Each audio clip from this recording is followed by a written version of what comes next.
بسم اللہ الرحمن الرحیم۔ اس وقت ہم جرمنی کے اسٹیشن پہ کھڑے ہیں اور یہاں سے ہم اس وقت فرانس جا رہے ہیں۔ اللہ تعالیٰ نے مسلمان کو یہ حکم دیا ہے الحکمت ضالۃ المؤمن، ہر جگہ جائے نگاہ عبرت رکھے، کوئی درس سبق حاصل کرے۔ اللہ تعالیٰ نے ہمیں ایک نظام دیا تھا جسے تقویٰ کہا جاتا تھا، اور قرآن میں یہ لفظ 20 بار اللہ تعالیٰ نے اتقو اتقو اتقو۔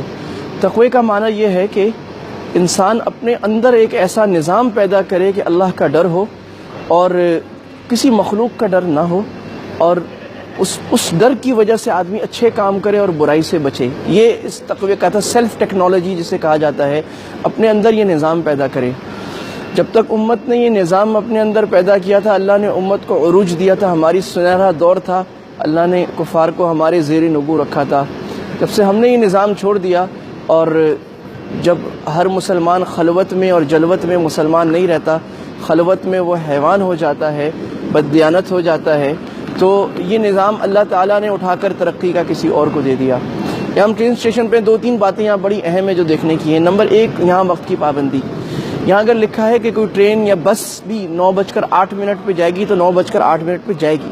ہمارے ساتھ جو میزبان یہاں کے جرمنی کے ہیں، کل ان سے ہمارے ایک ساتھی نے کہا 9:02 ہوئے تھے، اور ان سے کسی نے کہا کہ جی ابھی ٹرین جانے میں 10 منٹ رہتے ہیں، یعنی 9:10 پہ جائے گی۔ انہوں نے کہا نہیں، 10 منٹ نہیں رہتے، 8 منٹ رہتے ہیں، کیونکہ اگر 9:10 پہ آپ ٹرین میں نہ بیٹھے، 9:10 سے پہلے تو 9:10 پہ ٹرین بس ٹرام چل جائے گی، آپ جتنی آوازیں دیں کوئی نہیں رکے گا۔ اس قوم نے وقت کو اپنی زندگی کا حصہ بنایا ہے، ایک منٹ ایک لمحے کو قیمتی بنایا ہے، اور یہ قرآن و حدیث نے ہمیں بتایا تھا۔ اللہ کے نبی صلی اللہ علیہ وسلم نے فرمایا تھا کہ فراغ کا قبل شغلک، اپنی فراغت کو غنیمت جانو، اس وقت کو غنیمت جانو۔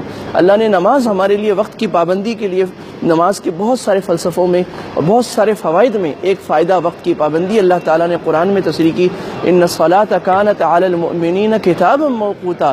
نماز ایک خاص وقت کے لیے لگائی گئی ہے، ایک وقت کی پابندی اگر ہم بحیثیت امت سیکھ لیں تو ہماری زندگی، ہماری عبادت، ہماری دیانت، ہماری دین دنیا دونوں سنور جائیں گے۔ عروج والی قومیں، اچھی قوموں کی علامتیں ہمیشہ وقت کی پابندی، ایک منٹ کی قدر کرنا، جو وقت جس کو دیا ہے اس پر جانا۔ اگر میں نے کسی سے وعدہ کیا ہے کسی وقت کا، میں اس سے جتنی تاخیر کرتا ہوں اس پہ گناہ بڑھ رہا ہے میرا، یہ بھی گناہ ہے، میرا گناہ بڑھ رہا ہے کیونکہ میں نے وقت میں تاخیر کی ہے جان بوجھ کر۔ ہم کوشش کریں وقت کی پابندی کی۔ دوسری چیز امانت و دیانت ہے۔ یہاں ٹرینوں میں، بسوں میں، ٹرام میں ٹکٹ چیکر نہیں آتا، لوگ سوار ہو رہے ہیں، نکل رہے ہیں، ایک منٹ کے، آدھے منٹ کے لیے ٹرین رکتی ہے، ٹرام رکتی ہے، لوگ جاتے ہیں، باہر نکلتے ہیں۔ ہم نے دیکھا تھا بعض لوگ ٹکٹ نکل کے ٹکٹ خرید کے پھاڑ دیتے ہیں۔ ہم پریشان ہوئے کہ یہ کیا ہوا۔ جب پتہ کیا تو معلوم ہوا کہ ان کی چونکہ ٹرام اور بس جلدی نکل رہی ہوتی تھی، وہ چڑھ جاتے تھے اور نکل کر ٹکٹ خرید کے پھاڑ دیتے تھے۔ یہ ان قوموں میں تقویٰ تو نہیں ہے، لیکن ایک احساس پھر بھی بیدار ہو گیا ہے۔ اور ہمارے لیے تو دین و دنیا کی بڑائی، اللہ کا ڈر یہ ہے کہ کوئی دیکھ رہا ہو نہ دیکھ رہا ہو، اللہ دیکھ رہا ہے، ہم یہ کام خود کریں۔ تو ہم نے بھی 2 ٹکٹ خریدے تھے، یعنی ہم ٹرین میں سوار ہو گئے تھے ٹرام میں، اور جب ہم نکلے تو بہرحال وہ تاخیر ہوگی تو ہم نے نکل کے 2 ٹکٹ خرید لیے، اور اب ہم اس کو پھاڑ رہے ہیں کیونکہ یہ استعمال ہو چکے ہیں۔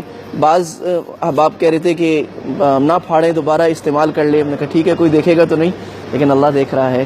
تو یہ دیانت امانت کا سبق سیکھنا چاہیے یہاں پر، اور یہ بات سمجھ لیں کہ بددیانتی کر کے، جھوٹ بول کے، دھوکہ دے کر، یا تھوڑا سا کچھ بچا کر، ہم نے اگر کچھ پیسہ بچا لیا تو بچایا نہیں، ہم ذلیل ہو گئے، زوال میں آ گئے۔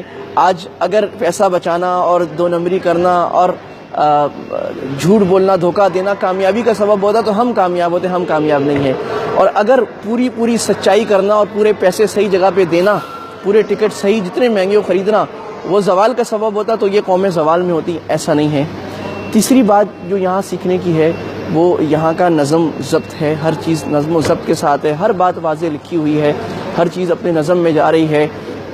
یہ 2-3 باتیں تھیں جو ہمیں یہاں سے سیکھنے کی ہیں، اور حقیقت میں یہ ہماری ہی تراث ہے، اللہ ہمارے نبی صلی اللہ علیہ وسلم کے احکام ہے، اللہ کے احکام ہے۔ میں نے آیات اور احادیث پڑھ دیں، تو اللہ ہمیں ان چیزوں کو اپنانے کی توفیق عطا فرمائے۔ وما علینا الا البلاغ، وآخر دعوانا الحمد للہ رب العالمین۔